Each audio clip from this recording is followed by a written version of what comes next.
Hello friends, welcome to Nandu classes JVT. दोस्तों, अगर जो आप किसी भी कंपटीशन एग्ज़ाम की तैयारी कर रहे हैं तो इस वीडियो में आपका बहुत बहुत स्वागत है।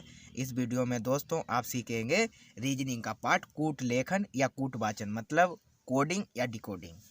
दोस्तों, कोडिंग या डिकोडिंग का सवाल किस प्रकार से आता है हम इसमें देखेंगे।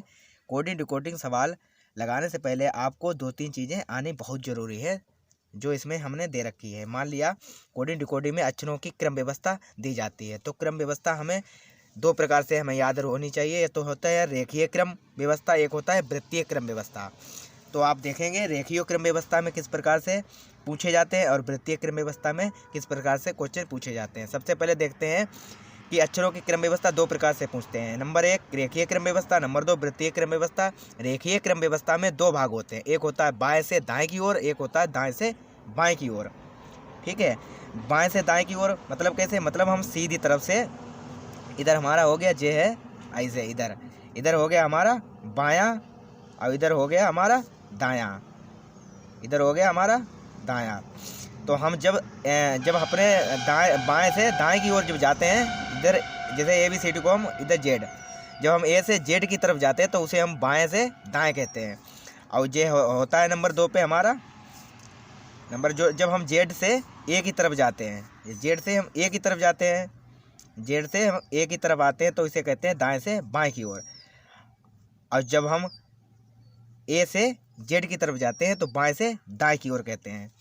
और दोस्तों, वृत्तीय क्रम व्यवस्था क्या होती है? वृत्तीय क्रम व्यवस्था होती है 2 प्रकार की, एक दक्षिणावर्त घूर्ण होता है, एक होता है वामावर्त घूर्ण। दक्षिणावर्त घूर्ण मतलब जब हम सीधी अपने बाएं हाथ से सीधी की ओर घूमते हैं। मान लिया ये है हमारा घड़ी है, इधर से हम ऐसे घूमेंगे, ऐसे इधर की ओर घूमेंगे और इधर से ऐसे घूमेंगे, जहाँ पर है वहीं पर आ जाएंगे, तो ये होती है हमारा दक्षिणावस्था। दक्षिणावर्त होता है मतलब घड़ी के सुइयों के चलने की दिशा में घूर्ण होता है। इसी प्रकार से हम जैसे मान लिया वामावर्त क्या होता है? वामावर्त होता है उल्टा। हम मान लिया घड़ी की सुइयों को जब हम उल्टा घुमाते हैं। कैसे उल्टा? यहाँ पर आप हैं, यहाँ पे घड़ी है, यहाँ पे घड़ी की सुई है, इधर ऐसे जा रही है, या फिर आप यहाँ पर हैं, तो यहाँ से जब हम ऐसे इधर की ओर जाएंगे, मतलब अपने दाएं से बाएं की ओर घुमाएंगे, तो होती है हमारी ये दक्षिणावर्त होती है। इसे विपरीत दिशा भी कहते हैं, विपरीत दिशा से भी समझ सकते हैं। इस पर आधारित क्वेश्चन किस प्रकार से आते हैं देखते हैं। इसमें एक क्वेश्चन दे रखा है हमने, जैसे कि अंग्रेजी वर्णमाला में आपके बाएं से 22वां अक्षर कौन सा होगा, कौन सा है। ठीक है, आपको मालूम है कि अंग्रेजी वर्णमाला में कितने अक्षर होते हैं? 26 होते हैं, 26 होते हैं। लेकिन इसमें पूछा है बाएं से, यानी कि हमारा इधर से इधर की ओर जब जाएंगे तब हमारा बाएं होगा। या तो हम गिनती कर लेते हैं 1-2 करके, इसे हमें सबसे पहले ABCD आनी चाहिए, कौन सा अक्षर कितने पे आता है। आपको सरल करने के लिए हमने ABCD इसमें लिख रखी है। जैसे कि इसमें दे रखा है कि 22वां अक्षर कौन सा होगा, या तो इधर से हम गिनती कर लेते हैं बाएं से, बाएं हमारा इधर से इधर की ओर होगा, बाएं से दाएं की ओर। बाएं से 22वां अक्षर पूछा है, तो 1 2 3 4 5 6 7 8 9 10 11 12 13 14 15 16 17 18 19 और 20 21 22, यानी कि अक्षर कितना आएगा? बी आएगा हमारा, भी सेकंड भी आएगी। तो हमारा इसमें तो हो गया बी आएगा। या तो इसे दूसरी ट्रिक से याद कर सकते हैं। कैसी ट्रिक से? यानी कि 26 अक्षर होता है, अब एक हमारा 22वां पूछा है तो 27 हो गया। और 27 में हम कितना निकाल दें? नहीं, 27 में 22 निकाल दें, 27 में हम 22 निकाल देते हैं, तो हमारा कितना बचेगा? हमारा बचेगा 27 में 5 बचेगा। ठीक है, 5 बचेगा। अब 5 को हम जब बाएं से पूछा तो दाएं से गिनती कर लेते हैं 5 को, तो 1 2 3 4 5 आ गया बी। चाहे इधर से कर लो चाहे उधर से कर लो, हमारा बी आ गया। चाहे आप इस ट्रिक से कर सकते हैं, चाहे तो आप डायरेक्ट गिनती कर सकते हैं। इसी प्रकार से नेक्स्ट क्वेश्चन भी देखते हैं। इसमें भी दे रखा है कि अंग्रेजी वर्णमाला में आपके बाएं से 17वां अक्षर क्या होगा, कौन सा होगा। ठीक है, तो इसमें हम देखते हैं उसी ट्रिक से। पहले तो हम गिनती कर लेते हैं 17वां क्या किधर से दे रखा है? बाएं से दे रखा है। ठीक है, तो बाएं से कैसे गिनती करते हैं? 1 2 3 4 5 6 7 8 9 10 11 12 13 14 15 16 और 17। ठीक है, 17 पे क्या आया? क्यू आया हमारा, 17 पे आया है क्यू आया। अब हम क्या करते हैं, इसको हमारा क्यू आ गया। या तो इसे फिर हम क्या करते हैं 27 में 17 को निकाल देते हैं तो हमारा आ जाएगा 10। अब 10 को हम उल्टा गिनती कर लेते हैं, मतलब दाएं से गिनती करते थे। अब बाएं पूछे तो दाएं से गिनती करते हैं और दाएं पूछे तो बाएं से गिनती करते हैं।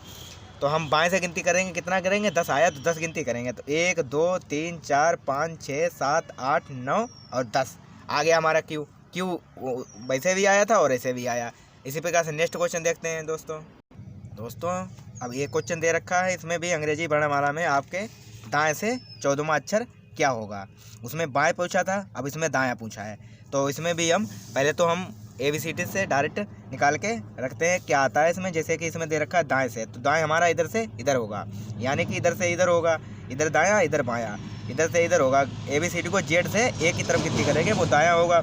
14वां अक्षर पूछा है तो डायरेक्ट हम इसे गिनती करते हैं 1 2 3 4 5 6 7 8 9 10 11 12 13 14 आ गया, यम आ गया 14। कितना आया, यम आ गया। या तो आप इसे ट्रिक से लगा सकते हैं, दूसरी जिससे ट्रिक 27 26 होता है ABCD। अब एक अक्षर J 27 में कितना निकाल दो 14 निकाल देते हैं 27 में, तो हमारा कितना आएगा 13 आएगा।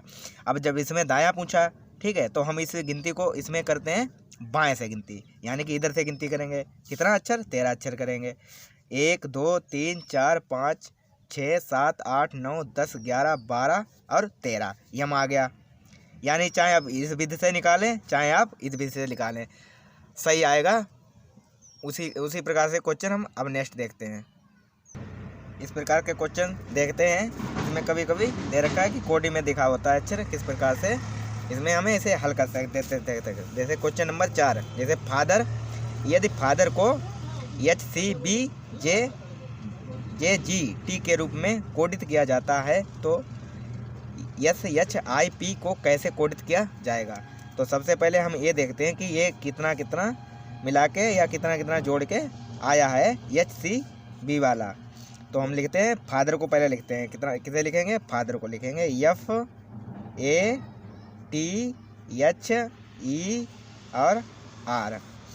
अब हमारा J कैसे आया, तो हम इसमें पहले लिखें F कितने पे आता है, F आता है हमारा 6 पे, 1 आता है, A पे, T आता है 20 पे, H आता है हमारा 8 पे, E आती है हमारी 5 पे, 18 पे आता है R।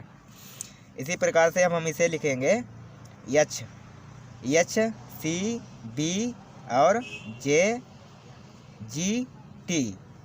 तो हमारा H जो है वो हमारा 8 पे आता है और C आता है 3 पे, 22 पे आता है B, और J आता है हमारा 10 पे और G आता है 7 पे, T आता है 20 पे।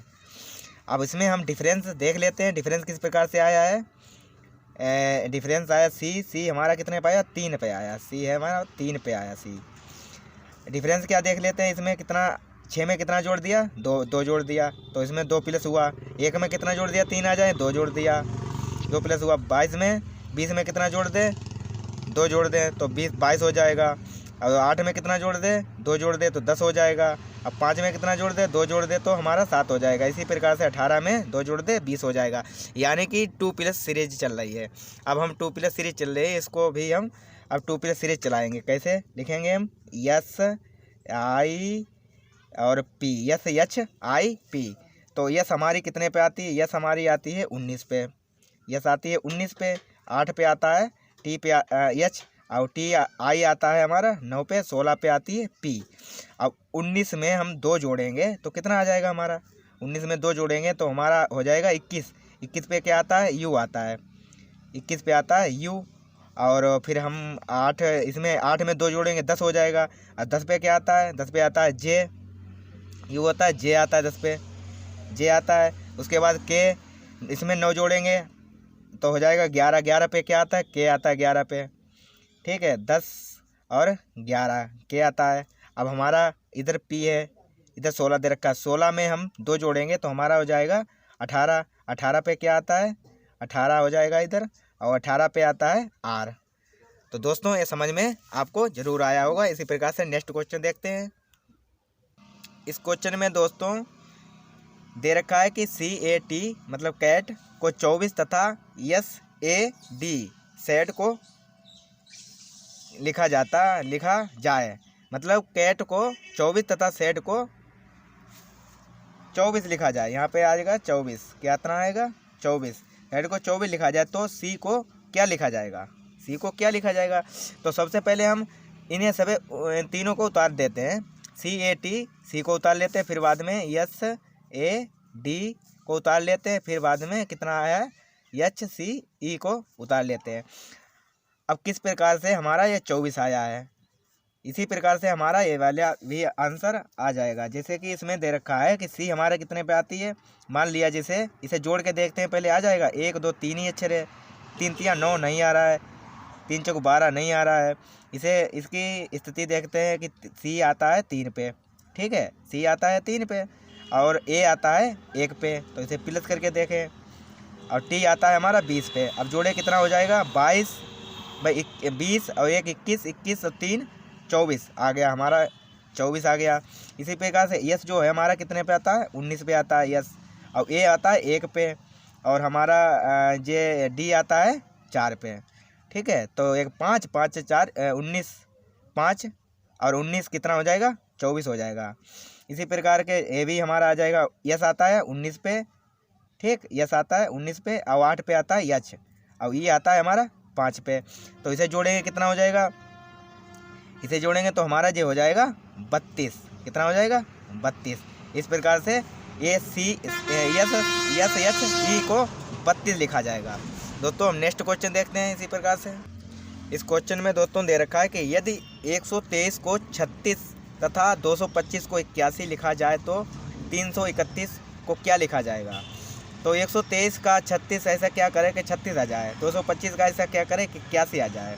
सबसे पहले लिख लेते हैं तीनों को हम, 123 और 225, 123 225 और कितना है 331। इसका 36 कैसे आएगा, वर्गमूल करें तब भी नहीं आ रहा, इसका वर्गमूल करें तब भी इसे आपस में जोड़ दें, कितना 1 + 2 + 3 तो बराबर कितना हो जाएगा 1 3 3 6 हो जाएगा, 6 हो जाएगा। 6 का वर्ग कर दें तो कितना हो जाएगा 36 हो जाएगा, यानी कि इसका जोड़ आपस में जोड़ के वर्ग किया गया है। अब हम 225 वाला कर दें, 2 2 4, 2 + 2 + 5 कितना हो जाएगा हमारा 9 हो जाएगा। अब 9 को वर्ग कर दिया जाए तो कितना हो जाएगा 81 हो जाएगी, 81 आ गया। अब हम इसी प्रकार से इसको भी कर देते हैं, कैसे 3 3 + 3 6 होता है, और 6 + 1 = 7 हो गया। अब 7 का वर्ग कर दो तो हमारा कितना हो जाएगा 49 हो जाएगा, ये हमारा 49 हो गया। तो इसका 49 है, 331 को 49 लिखा जाएगा, कितना लिखा जाएगा 49 लिखा जाएगा। तो दोस्तों आई होप ये वीडियो आपको ज़रूर पसंद आया होगा। वीडियो पसंद आया तो वीडियो को लाइक करो, शेयर करो, और नए हो हमारे चैनल को सब्सक्राइब करो। इस प्रकार से वीडियो पाने के लिए धन्यवाद।